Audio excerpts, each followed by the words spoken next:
My father has been expanding and generating profits within the company founded by my grandfather.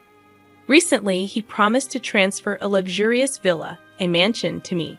However, I've come to the realization that what's rightfully yours should also be mine as your husband. This mansion is now mine, and I plan to hire you as a housemaid.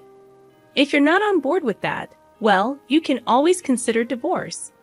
As it turns out, despite the mansion supposedly being in my name, my husband had clandestinely inscribed his own name on the legal papers. Does he genuinely believe that's acceptable? Does he comprehend the potential consequences of such actions? My name is Aaron, and while I don't intend to boast, I was born into a wealthy family. My father, the CEO of several companies, inherited the business from my grandfather, who initially started a small shop repairing and selling TVs and music systems. Over time, the company flourished, expanding into various branches and diversifying into the IT sector. My father's foresight, selling computers and accessories before they gained widespread popularity, proved to be a lucrative move. Besides IT, he ventured into real estate, collaborating with local businesses and actively contributing to community development. My mother served as the vice president of the company, and after studying it in college, I joined the family business. Despite the outward appearance of affluence, we didn't live as extravagantly as portrayed in TV dramas. My father believed in instilling good values, rejecting the notion that spoiling a child aids in their responsible growth. Our family home was spacious, and we had a maid, but as a child, I actively participated in household chores. Dining at fancy restaurants occurred infrequently, and our international travels were limited to once a year, with the majority being local trips. My school life seemed quite ordinary, and it would have been challenging for anyone to guess that my family was affluent. Due to my unassuming demeanor, I dated guys within my age group, just like any other girl. Among them, Michael, who later became my husband, was one of my colleagues at the same workplace. During those times, I worked as a sales representative and office manager at an IT-related shop, and Michael was also a sales rep there. I chose not to disclose that my father was the CEO to my coworkers, making it easier for Michael to approach me. I noticed that he was straightforward and had no reservations. Although I didn't seek extravagance, I'd always suggested places within Michael's budget. During our dates at restaurants, he would order generously, explaining that if there's extra, he'd eat it, opting for a cost-effective approach to enjoy a hearty meal. Some might have considered him a bit frugal, but I found it endearing.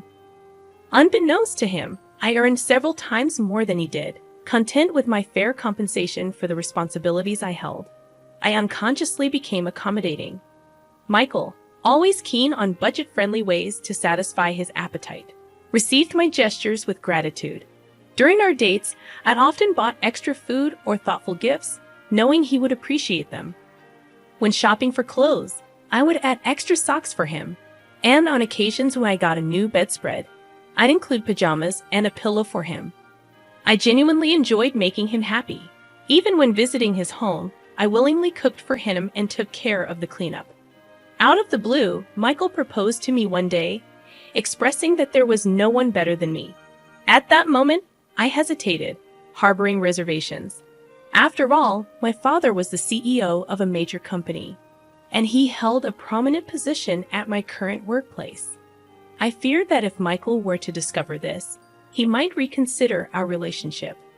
Deciding to take Michael to my parents' home for the first time, I aimed to introduce him to my family and disclose everything about our background. If he accepted it all, I would be more than willing to marry him. As Michael's inaugural visit to my family home approached, he appeared visibly nervous. However, my dad, though strict on occasion, generally exuded a calm demeanor. When I presented Michael as the man I was contemplating marrying, my father welcomed him with a warm smile, alleviating some of Michael's tension. Although surprised to learn about my father's CEO status, Michael managed to navigate the visit smoothly with my father's supportive demeanor. Upon leaving the house, Michael exclaimed about the enormity and magnificence of the residence, expressing gratitude for my father's kindness. He even suggested that we could get along well. When I casually mentioned my dad's ownership of additional buildings and a vacation home, Michael appeared more astonished. Despite the revelation, he resolved to marry me, the daughter of such a prominent man, and I agreed wholeheartedly. Eventually, we became a married couple. However, something bothered me. At the moment of accepting his proposal, I noticed a slightly mischievous grin on Michael's face for a split second. Dismissing it as his quirky way of smiling, I didn't dwell on it, but perhaps had I paid more attention, I could have averted the impending tragedy. As Michael and I moved into a typical, not overly luxurious apartment, he seemed to grasp the significance of my father's status. Yet I never explicitly disclosed my income, maintaining a modest lifestyle. Gradually, Michael's demeanor changed after settling in. While I balanced work and household responsibilities, he started demanding more. One evening, as I prepared dinner, he asked, "What's for dinner tonight?" In response, I informed him that I had prepared his favorite curry rice. However, to my surprise, he appeared dissatisfied as he sat on the sofa. Letting out a sigh, he expressed his desire for something like a prime beef steak once in a while. This caught me off guard, as he had never complained about my cooking before. I pointed out that prime beef was quite expensive, but he clicked his tongue in annoyance, insisting that, considering my father's earnings, indulging in prime beef occasionally should not be a big deal. Reluctantly, I agreed to get prime beef for the next day. Michael smirked, stating that we should be able to enjoy such things normally from now on. While my salary could afford such luxuries, my previous lifestyle had instilled a reluctance to spend so extravagantly. However, to avoid issues early in our marriage, I resigned myself to the decision to actually cook prime beef steak. Unfortunately, Michael's lavish tendencies did not stop there. He frequently requested expensive ingredients for meals and specified upscale restaurants when we went out. His cravings extended beyond food, manifesting in desires for a TV larger than 60 inches and even suggesting we should purchase a massage chair for the sake of relaxation after work. These remarks became more frequent, and I began to feel that it was getting out of hand. I questioned the need for such extravagant items, expressing my concern about the expenses involved. Frustrated, I finally retorted, asking him if he thought we were made of money. I challenged his extravagant lifestyle, stating that living so lavishly was unnecessary. In response, Michael made a displeased face and clicked his tongue again, expressing his discontent. He argued that, as the husband, he contributed to the household expenses and insisted that I should listen to him. However, his statements puzzled me, as his contributions, while appreciated, did not amount to a lavish sum. In fact, I contributed more, a fact I never disclosed to him. Despite my substantial financial input, he made these assertions without hesitation. This change in Michael's behavior left me questioning his mindset. He was not like this before, and I couldn't comprehend why he had changed at that moment. I found myself in a state of confusion, unable to comprehend Michael's recent behavior. In response to his audacious requests, I decided to temporarily appease the situation by telling him, "All right, I'll think about it." Little did I know that the explanation for his bold behavior would become apparent just a few days later. On that particular day, my father summoned me to the office of our shop where I worked, claiming that he had something important to discuss. While Michael was engrossed in his work, my father entered the office and initiated a serious conversation. He expressed uncertainty about how much longer he could continue as the CEO and hinted at the possibility of me taking over in the future. Furthermore, he mentioned transferring the vacation home to me. This vacation home, briefly mentioned to Michael earlier, resembled a large lodge located about a 30-minute drive away. It was a place where my father used to host gatherings with town shop owners, under the guise of meetings. Although such meetings were no longer held, the house was consistently ready to be lived in, maintained by a housekeeper. My father offered me the freedom to use the vacation home however I wanted. This proposition left me torn, as I had no concrete idea of how to utilize such a property. The vacation home boasted over 6,000 square feet, with a lavish garden surrounded by nature, akin to a mansion. Lacking the social connections to host significant parties, I contemplated keeping it as an asset. I conveyed to my father that I would positively consider his proposal but needed more time to make a decision. He assured me there was no rush and left a contract on the desk before departing the shop. Returning home after work, I leaned towards accepting the mansion, intending to give it further thought the next day. However, the following day brought an unexpected turn of events. Upon arriving at work, I discovered that Michael, who typically arrived before me, was absent from the shop. Intrigued, I entered the office only to find him there. Instinctively, I asked, "What are you doing here?" To my surprise, he flashed a document in my face, stating, "I overheard the conversation about the mansion yesterday. Sounds like an amazing deal, right?" Dumbfounded by Michael's audacious move, I reluctantly signed the document he flaunted, a contract my father had handed me just the day before. Shockingly, Michael had inscribed his own name on it. I was utterly taken aback and couldn't help but express my disbelief. "What on earth are you doing?" I questioned him, but Michael, without a hint of remorse, casually responded, "Why not? Your dad said he's giving away an amazing mansion, right? If you won't decide, I figured I'd take it." He said this with a smirk, but there was no way I could accept it.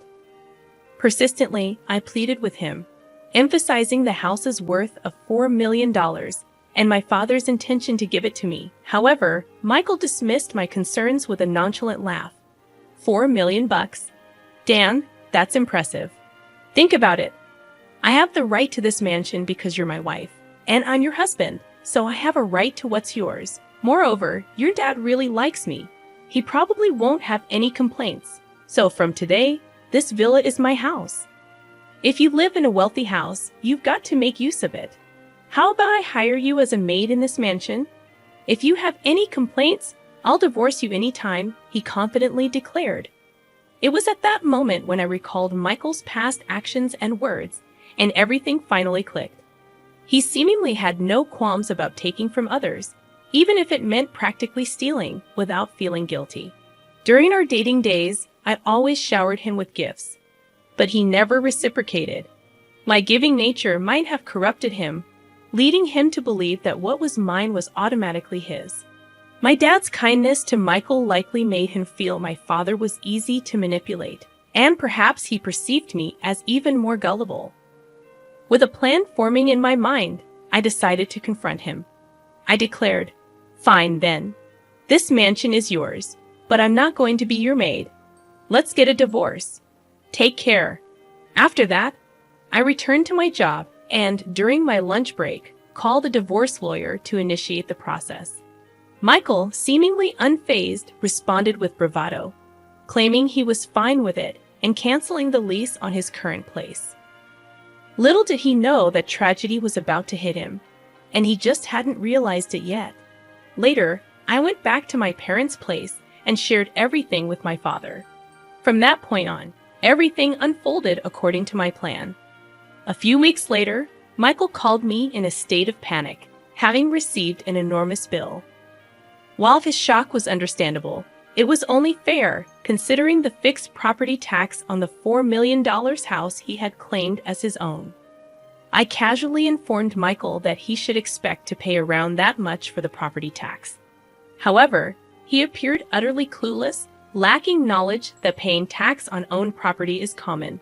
Normally, my father would have covered the tax if he had received the property. But upon hearing the entire story, my usually calm father was furious. Despite my warnings about my father's strict nature, he declared he can have it if he can afford it, and accepted the property transfer to Michael. To be honest, a part of me wanted Michael to learn a tough lesson, and there was no way he could afford the hefty amount. Frustrated with Michael's persistent pleas, I decided to deliver a final blow.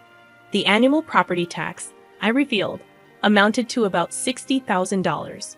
It dawned on me that Michael always had a mindset of trying to take advantage of his friends, possibly driving them away and leaving him without anyone to teach him common sense. Acknowledging that I may have been a bit unreasonable, I admitted that my once cute perception of Michael had drastically changed. Without any sympathy left, I hung up the phone.